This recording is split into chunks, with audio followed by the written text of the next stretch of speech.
So who is ready for some fun, exciting genealogy sermon time? Who doesn't love all those names?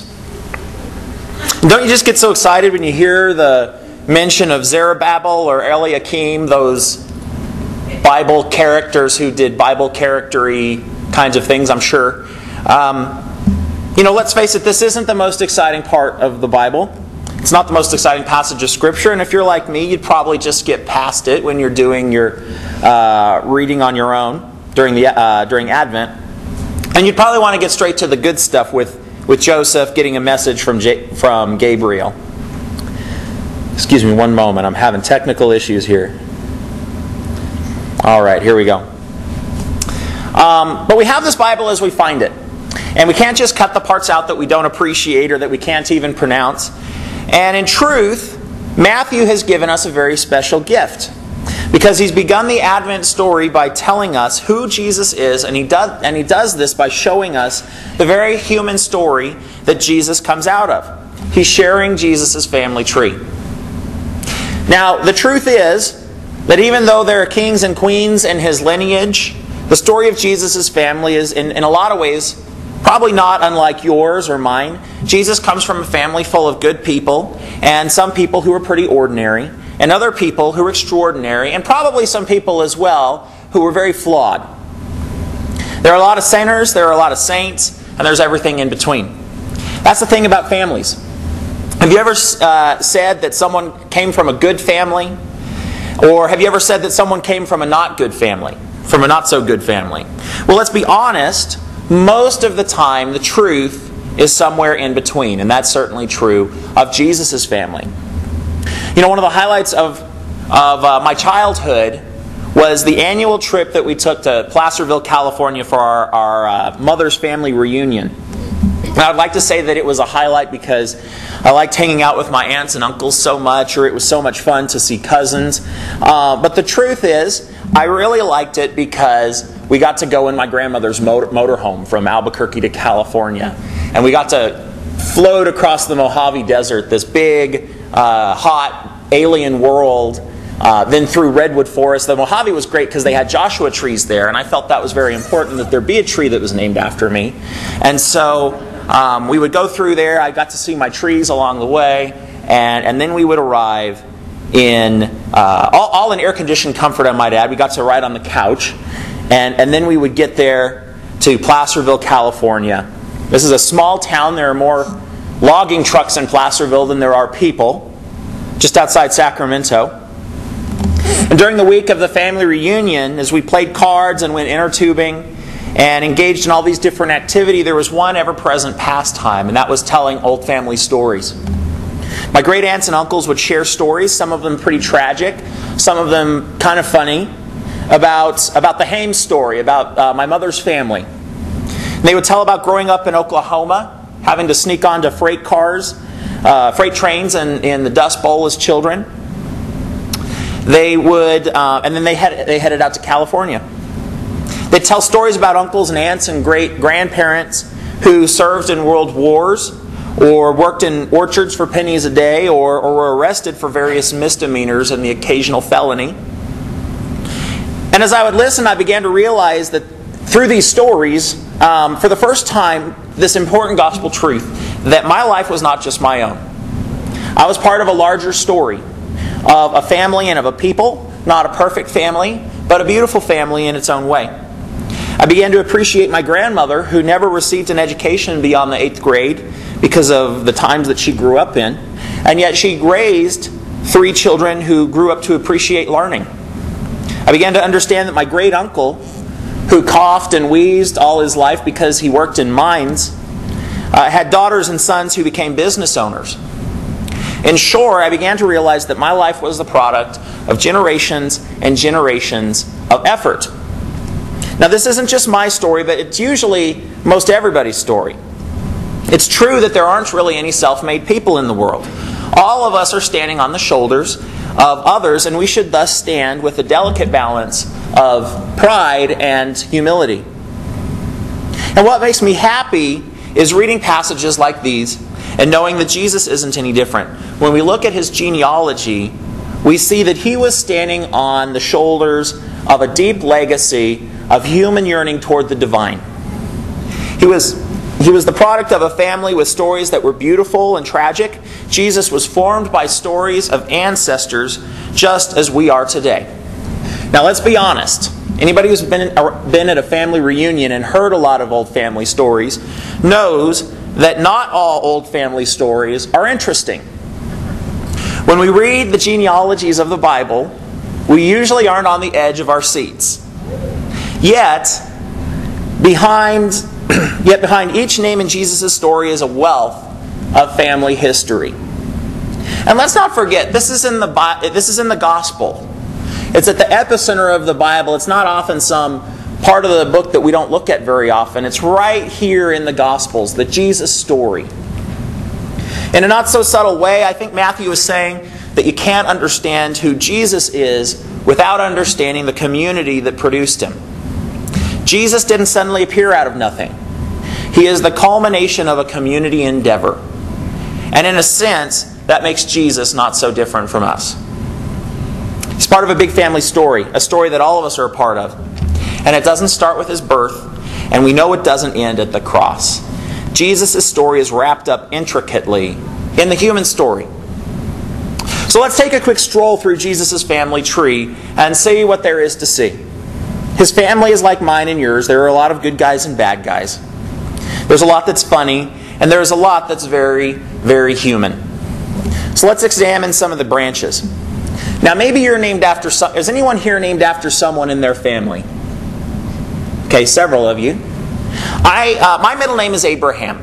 I'm named in honor of my Uncle Abe, who my dad was very close to growing up. In Jesus' family, the main namesake is Judah. He's one of Jacob's sons. His children became the tribe of Judah, who went on to be called Judeans. And then that name was shortened by the Greeks until they were called Jews. He gave his name to the land of Judah. He gave his name to the religion that his people adhered to and they still adhere to today, Judaism, or as we might say it, Judaism. He is very important. What's strange to me is the 4 women who are listed. Matthew doesn't mention Rebecca or Sarah or any of the great matriarchs. He mentions 4 women who can't really be called heroes or towers of faith. Tamar isn't really a savory character. Maybe her best attribute is that she's clever and she knows how to get what's coming to her. Rahab is, to put it politely, she's a working girl. Bathsheba is only called Uriah's wife. She's not mentioned by name. And it's true, she is Uriah's wife, even though David fathers a child with her and has Uriah killed. Now, the only one of those 4 who seems truly sympathetic as a character is Ruth. What seems particularly interesting to me is that in all likelihood none of these women were Jews. Tamar is probably an Arab. Bathsheba is a Palestinian. In today's time we'd say that Ruth is a Jordanian. Rahab isn't a Jew either. So many good Jewish women in Jesus' family, and Matthew picks 4 outsiders who God turns into insiders. I don't know if there's a message in that, but I really do hope there is. There are a number of kings in the lineup. Hezekiah was a good and godly man and a reformer, but that largely makes him an exception among all the kings of Israel. Manasseh, his son, was more like the rest. In fact, he was probably the worst king of all. He ruled longer than any other king, largely because he was a compromiser. In one preacher's words, to Manasseh, all the religions were the same. Come on in, read the tea leaves, gaze at the crystal balls, practice the superstitions, do the witch dances. Trust in God too, just bring it all in. Manasseh would rather stay on the right side of the people than on the right side of his God. Have you ever had a Manasseh in your family? Someone who's a bit of a first-class black sheep? Someone who, there are those stories about that person, but they're not the kind of stories that we like to tell. One of my, several years ago I found a book about my mother's family, the Hames family, and it tells about a member of the family who fought for the South in the Civil War, and it includes a lot of letters that he sent to his family back home in Tennessee. And the letters, at first I started reading them, they were very interesting. But pretty soon you see that he's frustrated. He keeps writing in the letters that he doesn't know why his family won't write back to him. Everybody else in the county where he's from is getting letters from their families, so he knows the mail's getting through, but why aren't they writing back to him? Now when he wrote this, he was injured in a hospital in Mississippi, and he didn't make it out of that hospital. Later on, his wife, who wasn't writing to him, was okay collecting his pension, but she couldn't write back to him. Now, needless to say, that's not the kind of story that we tell a lot about families forsaking each other that way. Those are chapters we just as soon forget. We're okay with stories of poverty and hardship and even the occasional criminal act, but we don't talk about those Manasseh moments in our family where members forsake their heritage. Now, I'm sure Matthew wasn't all that proud to write Manasseh's name in Jesus' family tree. But I'm glad his name is there because it makes Jesus' story more human. It makes it more real. And that shows us that God can work with people just as they are. He can work with Manasseh. He can work with us. There are so many stories wrapped up in these 17 verses. More than we have time to share. But they are stories of goodness and mercy and godlessness and hate and passion and dumb luck. And there's an awful lot of grace in there as well. The stories of Jesus' family give me hope because we're all a part of these stories. We can identify with this family. God didn't suddenly start caring about His children when Jesus was born, and He hasn't stopped caring about us yet.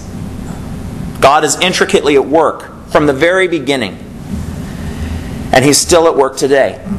He is at work in us because of this Jesus story which is still unfolding in us. Matthew understands that. Because God is at work from the very beginning, long before we were born into this world, and He'll be at work long after. The beauty of life is that all of us are part of something bigger than ourselves. That we've inherited something from those who have preceded us. And we are invited to pass that along to those who will follow after us. You know, on first glance, it seems to me kind of odd that Matthew starts his gospel in the graveyard with this list of people who are gone. But if you really think about it, what better way to begin? I mean, think about this season that we're in, or about to be in, I should say. Think about how we remember Christmas. I mean, no sooner do we finish digesting Thanksgiving dinner than all of the preparations for Christmas and all the old carols on the radio and the memories of holiday seasons from our childhoods start reminding us of times gone by and loved ones that we won't be able to celebrate with because they're gone. I'm not sure that Matthew really thinks they're gone. I have a suspicion that Matthew thinks that they are part of the Christmas story too. They're right there at the beginning, along with Mary and Joseph and shepherds and us. And because of this coming child, they live on. What better way to move into Advent than that? We've got to let the story live on. To look forward to the coming Savior and to see that He's been here all along. The genealogy in Matthew doesn't end with Joseph.